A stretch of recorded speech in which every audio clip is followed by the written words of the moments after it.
Please kindly click on the red subscribe button below this video and subscribe to our YouTube channel.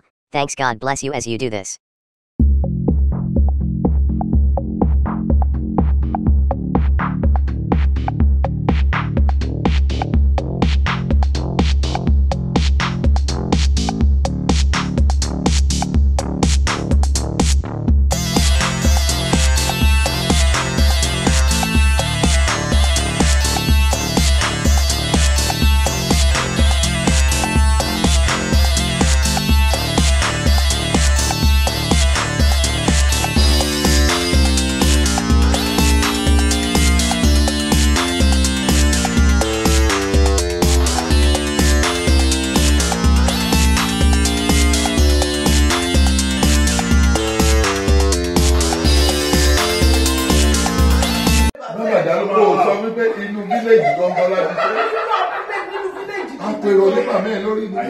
Ayé àtijọ́ ni ẹ̀ ó táǹgọ̀ pẹ̀lú sọ pé ijó tó bá wù ló lè jó tí ò ní jẹ́ pé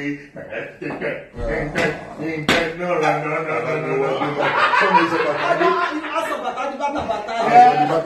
Thank you so much, Daddy. I love you, Daddy. So you don't love your mom, is that what I'm saying? I'll see you in your room. Can you imagine?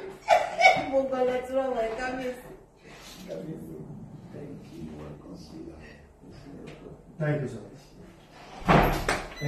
Thank you so much for watching our videos. And importantly, you need to subscribe because we drop videos almost every day. You have to subscribe. There's a circle here written Gwa TV. Click on it, you see a subscribe button. Click on the subscribe button. That's all. And if you have a big show coming up, any event, you can call us.